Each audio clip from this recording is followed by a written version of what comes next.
छत्तीसगढ़ी गाने देखने के लिए हमारे YouTube चैनल को सब्सक्राइब करें और नए अपडेट्स जानने के लिए बेल आइकन के बटन को क्लिक करें।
जगमग बरत दाई भुवन मतोरे ज्योति वो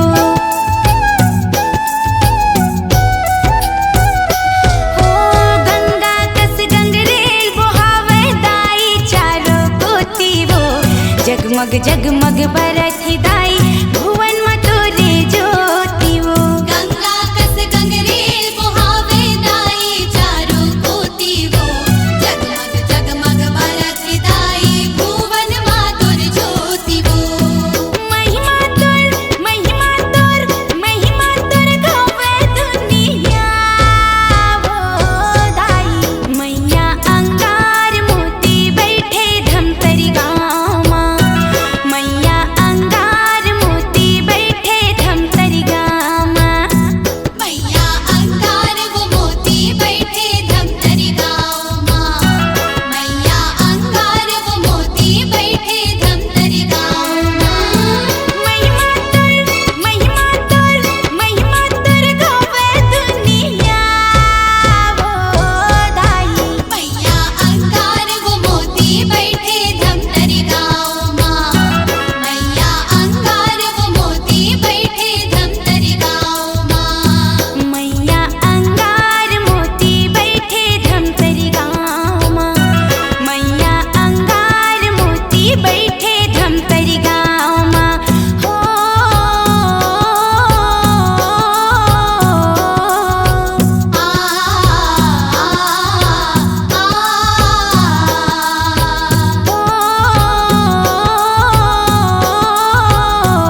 आपकी आवाज ही आपकी पहचान है। यदि आप अपनी आवाज को एक नया आयाम देना चाहते हैं तो चले आइए मल्टी ट्रैक डिजिटल रिकॉर्डिंग के लिए AVM audio video studio, Khamtarai, Raipur. Mobile number 9301523929 और 7869646201। यदि आप नए एवं पुराने गीत सुनना चाहते हैं तो avmgana.com में जाकर गाना फ्री डाउनलोड करें और YouTube चैनल में AVM गाना को सब्सक्राइब करें।